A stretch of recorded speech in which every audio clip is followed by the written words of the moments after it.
Assalamualaikum warahmatullahi wabarakatuh. Halo guys, my name is Andi Muhammad Fikri Bahtiar and my partner is Aida Cahya Kamila. Well, I will bring material about noun pairs. Apa itu noun pairs? Noun pairs is pairs yaitu English pairs that number function as head with one or more modifiers. Dalam artian adalah first atau first bahasa Inggris yang menggabungkan kata benda, kata ganti, atau angka dengan satu atau lebih penghubung. Dalam rangkaian noun pairs, noun menjadi inti atau head, sedangkan semua kata lain yang sifatnya menjelaskan head kita namai modifier atau penjelasan. Jadi sekarang kita punya head atau noun, modifier atau kata ganti noun. Contoh, air segar, banyak pohon, seekor kelinci, dan kantor polisi. 4 rangkaian kata di atas adalah noun pairs yang masih berbahasa Indonesia. Air segar. Antara air dan segar, yang mana merupakan inti atau head. Air yang segar atau segar yang air. Pastinya air yang segar, bukan? Maka airlah headnya atau intinya. Sekarang mari kita translate dengan bahasa Inggris. Kenali struktur noun pairs berikut. Modifier atau adjective atau noun. Head atau noun. Karena air adalah head, maka kita letakkan di belakang. Hasilnya adalah first water. Begitu pula dengan contoh lain. Di atas headnya adalah kelinci, pohon, kantor, maka hasilnya adalah berikut. Contoh A, air segar atau first water. B, banyak pohon atau many trees. C, seekor kelinci atau a rabbit. D, kantor polisi atau police office. Begitu susunan umumnya. Laku apa saja yang kita take biasa menjadi modifier dapat berupa. For a complete explanation, I invite my partner Aida Cahya Kamila as the Asian speakers. Thank you, Andi Muhammad Fikri Bahtiar. Next, I will explain to the end. Apa saja sih kata yang bisa menjadi modifier? Modifier dapat berupa 1. Limiting adjective atau modifier tambah noun atau head.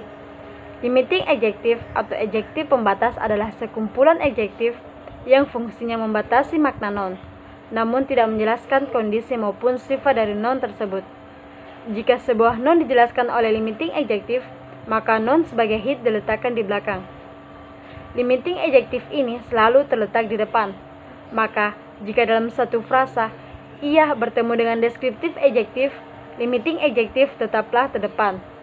Nah, pada countable singular noun, penyertaan limiting adjective hukumnya wajib, sedangkan pada countable plural noun dan uncountable noun sifatnya kondisional. Contoh limiting adjective dalam noun phrase. 1. An athlete, artinya seorang atlet, yang dimana an atau seorang termasuk ke dalam limiting adjective. 2. The computer atau artinya komputer tersebut, yang dimana the atau tersebut termasuk ke dalam limiting adjective. Begitu pula dengan contoh-contoh yang sudah diberikan warna. So, descriptive adjective atau modifier tambah noun atau hit. Descriptive adjective atau adjektif penjelas adalah adjektif yang menunjukkan kondisi atau sifat noun. Jika sebuah noun dijelaskan oleh descriptive adjective, maka normalnya noun sebagai hit diletakkan di belakangnya. Secara umum, descriptive adjective dapat diklasifikasikan dalam kategori-kategori berikut. 1.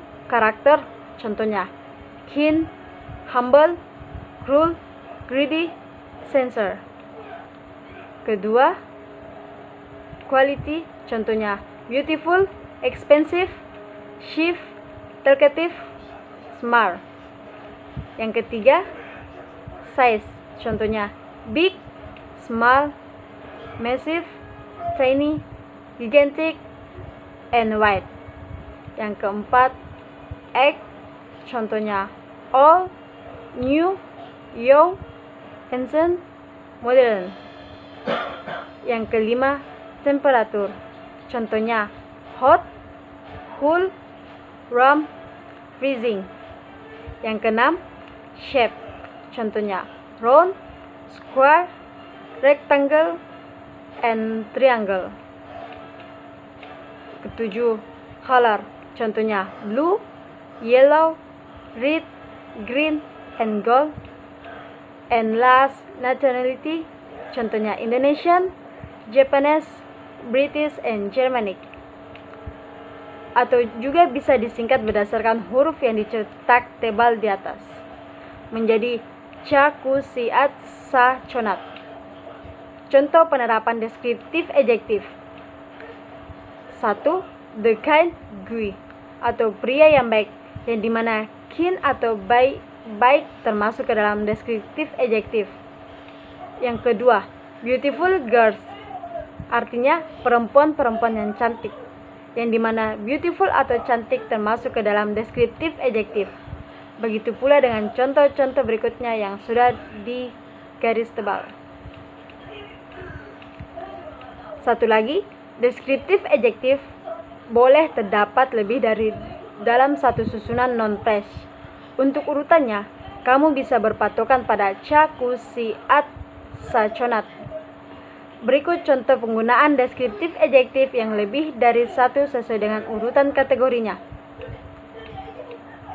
1. The kind beautiful girl, artinya perempuan yang baik dan cantik, yang dimana kind beautiful atau baik dan cantik termasuk ke dalam deskriptif adjektif.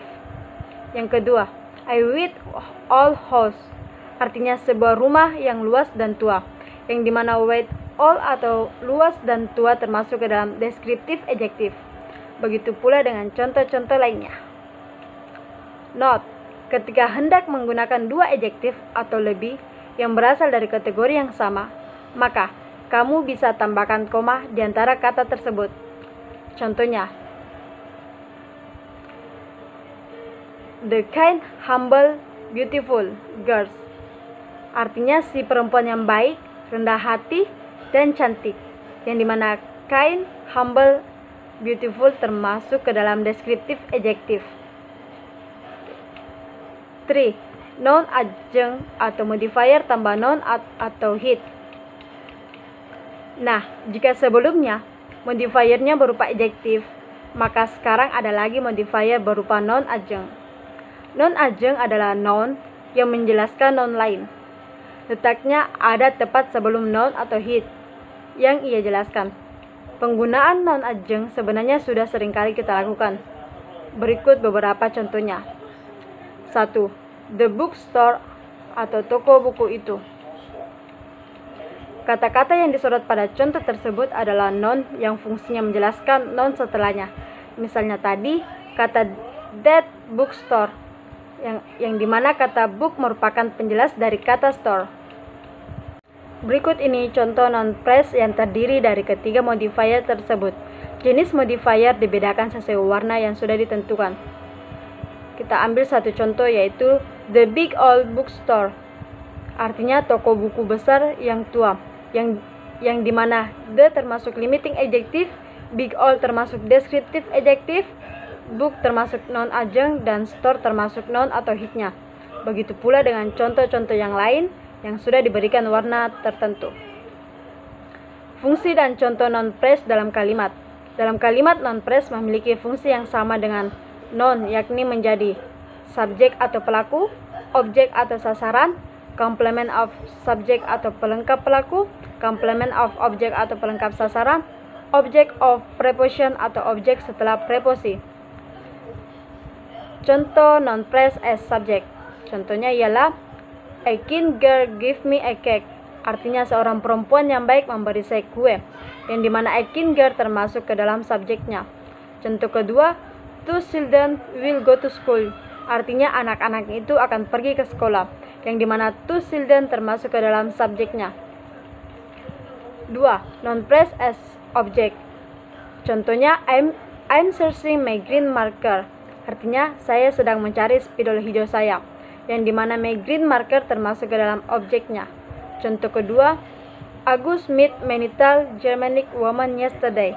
Artinya Agus bertemu banyak wanita Jerman yang tinggi kemarin, yang dimana many tall Germanic women termasuk ke dalam objeknya. Yang ketiga, noun phrase as complement of subject. Complement of subject adalah kata atau frasa yang fungsinya menjelaskan subjek. Biasanya ia muncul setelah to be atau beberapa verb tertentu lain. Contohnya, he is a talkative bus driver. Artinya, dia adalah seorang supir bis yang suka mengobrol, yang dimana a talkative bus driver termasuk ke dalam complement subject. Contoh yang kedua ialah she finally becomes an amazing mathematics teacher. Artinya, dia akhirnya menjadi seorang guru matematik yang hebat, yang dimana an amazing mathematics teacher termasuk ke dalam complement subjeknya. Yang keempat, noun phrase as complement of object. Complement of object adalah kata atau frasa yang fungsinya menjelaskan objek. Ia muncul setelah beberapa verb tertentu seperti consider, call, elect, make. Contohnya, those teachers have made Mafa a great director. Artinya, para guru tersebut telah membuat Mafa menjadi direktur yang hebat, yang dimana a great director termasuk ke dalam complement objeknya. Contoh kedua, I consider Munawir my older brother. Artinya, saya menganggap Munawir sebagai kakak laki-laki saya, yang dimana my older brother termasuk ke dalam complement objeknya. Noun phrase atau noun phrase as object of preposition. Object of preposition adalah kata atau frasa yang muncul setelah preposition atau kata depan seperti in, at, by. Contohnya, they live in that spacious, comfortable, modern apartment. Artinya mereka tinggal di apartemen modern yang lega dan nyaman itu. Yang dimana that spacious, comfortable, modern apartment termasuk ke dalam objek preposition. Contoh kedua, she is looking at this long handwritten pink love letter. Artinya, dia sedang menatap surat cinta yang panjang dan ditulis tangan ini, yang dimana this long handwritten pink love letter termasuk ke dalam objek preposition. So many presentation from our group. I am Aida Cahya Kamila and my partner Andi Muhammad Fikri Bakhtiar. Apologies if there is an error from both of you. Thank you very much. Wabillahi taufiq wal hidayah. Wassalamualaikum warahmatullahi wabarakatuh.